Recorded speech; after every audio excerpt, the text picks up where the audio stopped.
الحمد لله رب العالمين والصلاة والسلام على أشرف الأنبياء والمرسلين نبينا محمد وعلى آله وأصحابه أجمعين وعلى من تبعهم بإحسان إلى يوم الدين. أما بعد،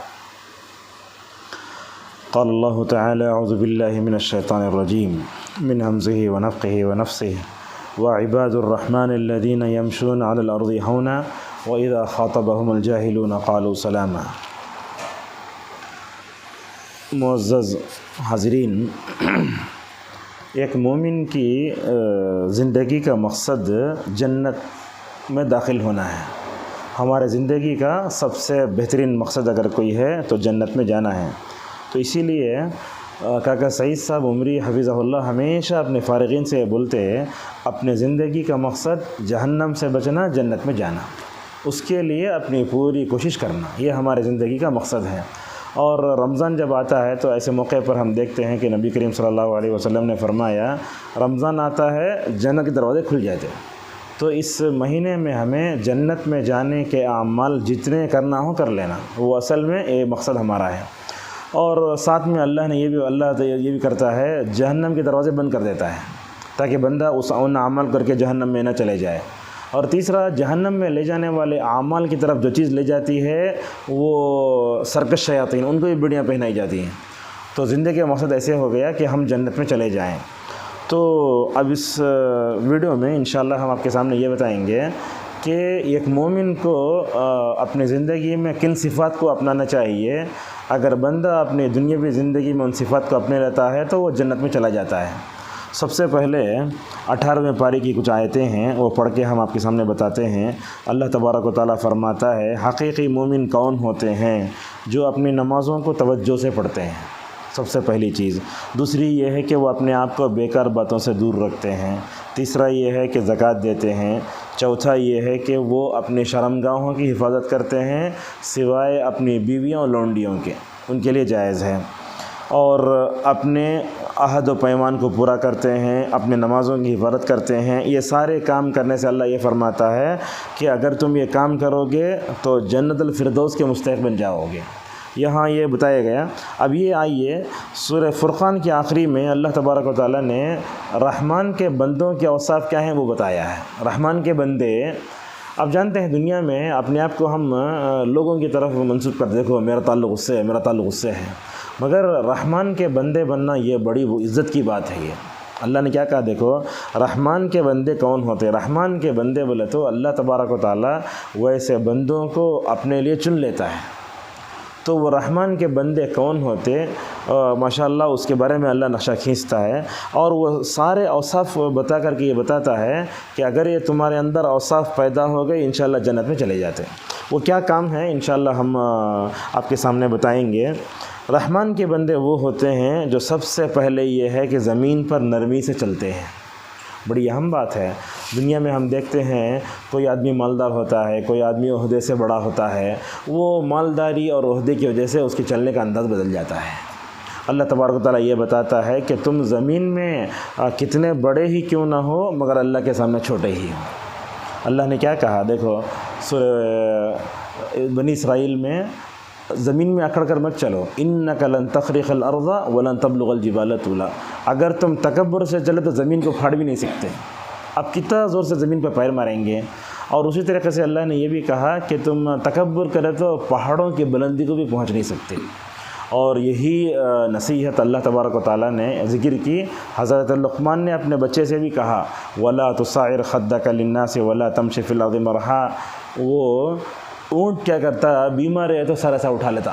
تو اللہ فرماتا ہے اے میرے بیٹے، لقمان اپنے بیٹے سے کہتے ہیں اپنے سر کو ایسے مت اٹھاؤ، لوگوں کو دیکھے تو ایسا کر لینا. دیکھتے رشتہ داری وغیرہ میں ہم دیکھتے دوسروں کو ایسا پھیر لینا. کہا جیسے اونٹ بیماری کی وجہ سے اپنے سر کو ایسا اٹھا لیتا ہے تم اپنے سر کو ویسے مت اٹھاؤ. اور کہا زمین میں اکڑ کر مت چلو. تو زمین میں اکڑ کر چلنا گناہ کبیرہ ہے. آدمی جب چلتا ہے، اور خصوصاً اب ہم جب یہ ازار وغیرہ ٹخنے کے نیچے پہن لیتے ہیں نا تو اس وقت اور تکبر آتا ہے. اسی لیے نبی کریم صلی اللہ علیہ وسلم نے ایک مرتبہ فرمایا برا ہو برا ہو برا ہو. ابو ذر بولے کون یا رسول اللہ اتنا بدبخت ہے، آپ تین بار بول رہے ہیں برا ہو ہلاک ہو جائے ہلاک ہو جائے. تو اللہ کے نبی صلی اللہ علیہ وسلم نے فرمایا قیامت کے دن 3 لوگ ایسے ہوں گے جن کی طرف اللہ نہ نظر رحمت سے دیکھے گا، نہ رحمت سے بات کرے گا، نہ ان گناہوں سے پاک کرے گا۔ اس میں ایک آدمی وہ ہوگا جو اپنے ازار کو تکبر سے کیا کرتا ہے، گھسیٹ لے کے جاتا ہے۔ تو زمین پر نرمی سے چلنے کا کیا مطلب ہے، یہ بھی ہمیں سمجھنا چاہیے۔ تو کیا اس کا مطلب یہ ہے کہ ہم مریض کی طرح چلیں، ایسا چلیں کہ لوگ بولیں کہ اللہ چل رہا ہی نہیں۔ تو حضرت عمر رضی اللہ عنہ کے زمانے میں سب واقعہ پیش آیا، ایک آدمی نرمی سے چل کے جا رہا تھا۔ حضرت عمر رضی اللہ عنہ اس کو بلایا، کیا کر رہے تھے تمہیں؟ یہ بولے نرمی سے چل رہا ہوں، کوڑے سے مارے اسے، ہمت سے چلو۔ ہمت سے چلنے کا الگ ہے، تکبر سے نہیں چلنا وہ الگ ہے، دونوں کا معنی ہمیں سمجھنے کی ضرورت ہے۔ چلنا اچھے انداز سے چلنا، لیکن اس میں تکبر نہیں آنا، یہ اصل میں بات ہے۔ لیکن ایک بات یہاں یہ بھی مجھے یاد آتی ہے کہ نبی کریم صلی اللہ علیہ وسلم مکے میں تھے تو آپ کی طبیعت اچھی تھی، صحابہ کی طبیعت بھی اچھی تھی۔ مدینہ تشریف گئے تو جاتے ہی وہاں ابو بکر اور بلال رضی اللہ عنہما کو بخار آئی تو صحابہ پورے دبلے ہو گئے۔ مدینہ میں رہ کر کئی سال بعد عمرہ کرنے گئے تو مکے والے بولے کہتے یہاں رہے تھا کہ طبیعتیں ان کے اچھے تھے، لیکن مدینہ کو جاتے ہی کیا ہو گیا، ان کی طبیعتیں خراب ہو گئے ہیں، انہوں دبلے ہو کمزور ہو گئے ہیں۔ تو اللہ کے نبی صلی اللہ علیہ وسلم نے فرمایا دیکھو تمہارے جسمانی طاقت پر وہ لوگ شک کر رہے ہیں، بولتے تمہارا طاقت نہیں ہے، حالانکہ ایک مومن کے اندر سب سے بڑی طاقت ہوتی ہے وہ ایمان کی طاقت ہے، جسمانی طاقت نہیں ہوتی۔ تو اللہ کے نبی نے فرمایا احرام پہنتے تو آپ لوگ دیکھتے ہیں یہ حصہ کھلا رکھتے ہیں ہم لوگ، یہ اس کی حکمت کیا بولے؟ تو اللہ کے نبی صحابہ سے بولے تم جب عمرہ کرنے جاؤ تو یہ حصہ کھلا رکھو، بتاؤ طاقت وہ اصل ہے۔ تو جو بھی وہ قیامت تک کے لیے ماشاءاللہ لوگوں کے لیے کیا ہو گئی، وہ ایک نشانی بن گئی۔ جب ہم جا رہے ہیں عمرہ کر رہے ہیں اپنی طاقت کا اظہار کر رہے ہیں، تقوی طاقت، ایمانی طاقت، اور توحید کی سب سے بڑی طاقت، توحید کا مرکز ہے کعبۃ اللہ، وہاں جا کے بندہ کھلا رکھتا، مرد کھلا رکھ لیتا۔ اور آپ صلی اللہ علیہ وسلم نے بھی فرمایا جب تم مکہ جاؤ تو سب سے پہلے طواف قدوم بولتے، وہ طواف کرو تو 3 چکر میں بھاگ دے آہستہ آہستہ، اسے بولتے ہیں رمل۔ اللہ کی نبی یہ کھندا کھلا رکھو، آہستہ بھاگ کے بتاؤ، ہمیں کسی سے بھی کم نہیں، ماشاءاللہ ہمارے اندر بھی طاقت ہے۔ تو اس سے معلوم ہوتا ہے نرمی سے چلنے کا مطلب انسان کمزور کی طرح نہیں چلنا، بیمار طرح نہیں چلنا، بلکہ بغیر تکبر کے چلنا چاہیے، اللہ تبارک و تعالیٰ وہ بتاتا ہے۔ اور خصوصاً آج کل بچوں کے اندر اس کی پریکٹس کرنا بہت ضروری ہے، کیونکہ فلمی انڈسٹریز میں، سیریلز وغیرہ میں ہیرو کیا کرتا، وہ تکبر سے چلتا، ہمارے بچے کیا کہتے ہیں اچھے کپڑے میں تکبر سے چلتے۔ تو بچوں کو بتانا دیکھو تکبر کرنا صرف اللہ کا حق ہے، دنیا میں کسی کو تکبر کرنے کا حق نہیں ہے۔ تو پہلی صفت یہ آئی کہ وہ زمین پر نرمی سے چلتے ہیں، اور زمین پر سب سے زیادہ نرمی سے چلنے والے نبی کریم صلی اللہ علیہ وسلم۔ آپ کی چلنے کا جو انداز تھا، اس چلنے میں اتنی عاجزی انکساری، میں سمجھتا ہوں دنیا کا کوئی آدمی اپنی چلن میں وہ عاجزی پیدا نہیں کر سکتا جو نبی کریم صلی اللہ علیہ وسلم میں تھی۔ آپ کہتے چلتے معلوم ہے، روایتوں میں آتا ہے اپنے سینے کو ایسا سامنے کر لینا، گویا اوپر سے اتر رہے ہیں آپ، ایسا چلتے تھے۔ ایسا چلنے سے کیا ہوتا، تکلیف نہیں ہوتی۔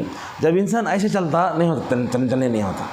تو اس طریقے سے نبی کریم صلی اللہ علیہ وسلم کے چلنے کا جو ماشاءاللہ انداز ہے، وہ طبی لحاظ سے اور سائنٹیفک لحاظ سے بھی بہت اچھا ہے۔ وہ یہ بڑے سے بڑے ڈاکٹر بھی نہیں بول سکتا جو نبی کریم صلی اللہ علیہ وسلم چلتے تھے۔ انسان ایسا تکبر سے چلے تو چلنے نہیں ہوتا، لیکن انسان اگر اپنے آپ کو سامنے اوپر سے گویا جھک رہا ہے، ایسے اپنے آپ کو تھوڑا سامنے ایسا جھک کر چلے تو ماشاءاللہ بہت دنوں تک چل سکتا۔ حضرات صحابہ اکرام ایک دن چل کے جا رہے تھے، بہت تھک گئے، تو اللہ کے نبی نے فرمایا دیکھو میں قاعدے چل رہا ہوں، دیکھو اگر تم ویسے چلو گے تو انشاءاللہ نہیں تھکو گے۔ اللہ کے نبی نے بھی فرمایا۔ تو سب سے پہلے ہمیں نرمی سے چلنا چاہیے، اور اپنے بچوں کو بھی سکھانا چاہیے۔ چلنے کی بات آتی ہے تو یہ بھی ہے، عورتوں کو بھی چلنے کا طریقہ رسول اللہ صلی اللہ علیہ وسلم نے سکھایا۔ ایک مومن عورت کیسے چلنا، کنارے سے جانا۔ آپ نے فرمایا اے مومن عورتوں، راستے کے کنارے چلنا تمہارے اوپر ضروری ہے، اور راستے کے بیچ میں چلنے کی تمہیں اجازت ہی نہیں ہے۔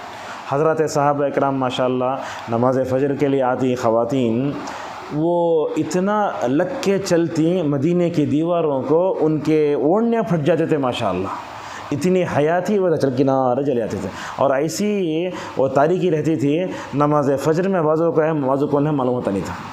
اور عائشہ رضی اللہ عنہ کے بارے میں آتا ہے کہ وہ عمرے کو گئی تو کعبۃ اللہ کے قریب جانا، جلدی جلدی طواف کر کے جلدی واپس آ جانا۔ کئی کو بولے تو مرد زیادہ آتے ہیں وہاں، ان کے قریب بھی نہیں جانا چاہتے ہمیں ایسا۔ تو اس طریقے سے چلنے کی ہمیں صحیح یہ ہونا چاہیے. اور رحمان کے بندے زمین پر کھچے چلتے ہیں، نرمی سے چلتے ہیں. اور تکبر کے بارے میں مجھے حسن بصری کا وہ قول یاد آتا ہے. وہ کہتے ہیں اس میں آدم کے بیٹے پر مجھے بڑا تعجب ہوتا ہے. وہ کیا تعجب ہے؟ اس کے پیٹ میں پیشاب بھی ہے، پیخانہ بھی ہے، اور اپنے ہاتھ سے ایک دن میں پتہ نہیں کتنے مرتبہ اپنی غلاظت کو دور کرتے، پھر بھی تکبر کرتے ہیں. کتنی اچھی بات بولے ماشاءاللہ. تو اس طریقے سے ہمیں زمین پر چلنا چاہیے. کس سے؟ نرمی سے. تکبر سے کبھی نہیں چلنا چاہیے. ایک بات یہ. اور جب انسان تکبر سے چلتا، اللہ اسے گرا ڈالتا. یہ بات تو طے ہے. جیسے آپ دیکھتے ہیں خواتین وغیرہ کو فل میک اپ کر لے کے شادیوں میں جاتے ہیں، وہ فل بارش آتی، یا نہیں تو اسی طریقے سے وہ چل کے جاتے رہتے، گر جاتے. اور تکبر سے چلنے والا کبھی اللہ تعالیٰ اس کو سلامتی نہیں رکھتا. اللہ تعالیٰ کہیں نہ کہیں گراتا، اور ہمیں گاڑی پر بڑھتے، کبھی تکبر سے ایکسیڈنٹ ہوا تھا. تو اس طریقے سے ہمیں نعمت کتنی بھی کیوں نہ ملے، مگر ہمیں عاجز ان کی ساری کبھی نہیں چھوڑنا چاہیے. یہ اللہ تبارک نے پہلی بات کہی ہے. دوسری صفت کیا ہے رحمان کے بندوں کی صفت؟ وَإِذَا خَاطَبَهُمُ الْجَاهِلُونَ قَالُوا سَلَامًا. جب جاہل ان سے الجھتے ہیں تو بولتے ہیں تم پر سلامتی ہو. ڈاکٹر عبداللہ جولم ان جیسی آیتوں سے سلسلہ کرتے ہوئے پرسوں بتائے تھے کہ کافر کو سلام بھی کر سکتے ہیں ان جیسی آیتوں سے. تو اب جاہل کون ہے؟ ان پڑھ، جسے کچھ بھی نہیں آتا، ادب سے کورا، اسے معلوم نہیں کون آدمی ہے، کس سے مجھے کیسے ملنا ہے، کیا کرنا ہے. اور ان پڑھ جو لوگ ہوتے ہیں وہ بیکار کی بحث میں پڑے جاتے ہیں. آپ دیکھو انبیاء علیہ السلام کی تاریخ کو، ان کی قوم کے سامنے دعوت پیش کریں، لیکن قوم جاہل تھی، تو خطرناک انداز سے بات کرنا شروع کیا. تو کیا بولنے لگے؟ دیکھو تمہاری جگہ تم رہو، ہماری جگہ ہم رہیں گے. ایسی بات آتی ہے جسے اللہ تبارک و تعالیٰ نے کئی نبیوں کے بارے میں کہا، اعملوا علی ما قدم انی عامل، اپنی جگہ رہو، ہم اپنی جگہ رہیں گے. تو اس طریقے سے جاہل الجھنے آئے تو ہم کیا کرنا نہیں، ان کو بولنا تو اپنی جگہ رہو تم، ہم اپنی جگہ رہیں گے. ایسے ہی تو ہوا. قل یا الکافرون جو صورت ہے اللہ کے نبی صلی اللہ علیہ وسلم کب کب پڑھتے دیکھیے. اس کو نماز فجر کی سنت میں، مغرب کی سنت میں، اور وتر کی دوسری رکعت میں، طواف کی پہلی رکعت میں، اور سوتے وقت 5 وقت اللہ کے نبی صلی اللہ علیہ وسلم سورہ کافرون پڑھتے. کیوں پڑھتے تھے؟ اپنے عقیدے کو پرفیکٹ کرنے کے واسطے. صبح اٹھتے ہی عقیدہ پرفیکٹ، شام کو سو رہے ہیں وتر کی دوسری رکعت میں سورہ کافرون. بلکہ اللہ کے نبی نے تو صحابی سے کہا تم سورہ کافرون پڑھ کے سو جاؤ، اللہ تعالیٰ تم کو کفر و شرک سے محفوظ رکھے گا. کتنی بہترین نسخہ ہے.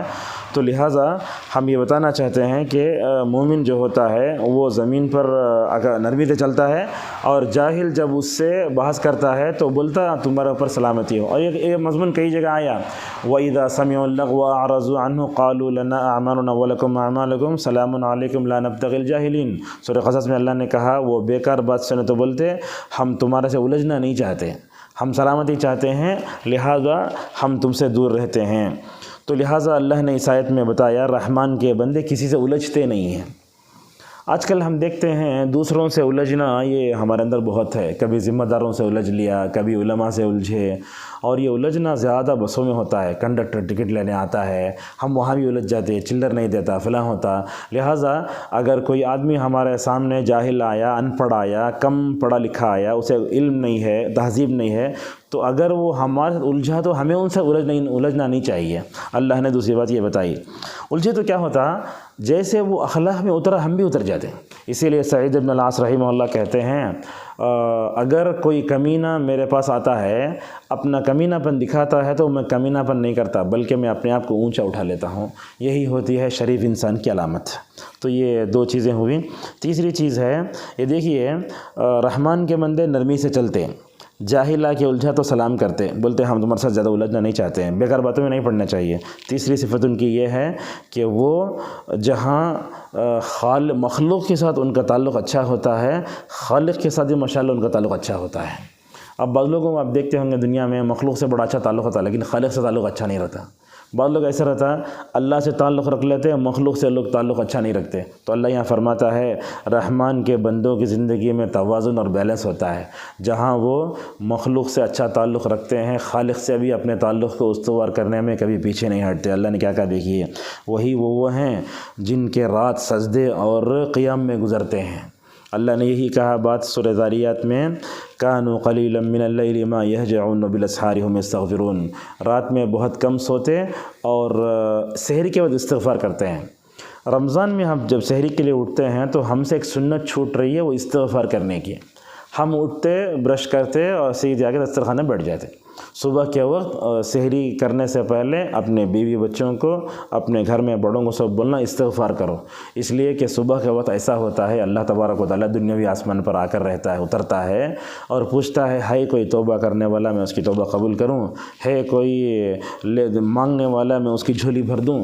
تو علامہ ابن تیمیہ رحمہ اللہ ایک بات بتاتے ہیں، غور سے سنیے بات یہ، اللہ تعالیٰ دنیاوی آسمان پر جب آتا ہے تو دل نرم ہو جاتے ہیں حقیقت میں، اور ہونا بھی چاہیے، کیوں؟ ہمیں معلوم ہے کہ ہم جس رب پر ایمان لائے اس رب کو ہم نہیں دیکھے، مگر قربت کا احساس تو ہونا چاہیے ہمیں۔ تو لہذا اس طریقے سے یہ بندے اللہ کے ایسے ہوتے ہیں رحمان کے جن کی راتیں سجدے اور قیام میں گزرتی ہیں۔ اللہ کے نبی صلی اللہ علیہ وسلم نے صحابہ کی تربیت فرمائی عقیدے کی، مگر ساتھ میں آپ صلی اللہ علیہ وسلم نے ان کو اللہ کے سامنے جھکنے کا طریقہ بھی بتایا۔ اب دیکھیے ہم وہ آیتیں پڑھتے ہیں، سورہ فتح کی آیت نمبر 29 میں، محمد رسول اللہ والذین معہ اشداء علی الکفار رحماء بینہم، دیکھو تراہم رکعا سجدا، تم دیکھو گے ان کو رکوع کی حالت میں، سجدے کی حالت میں اللہ کا فضل تلاش کرتے ہوئے۔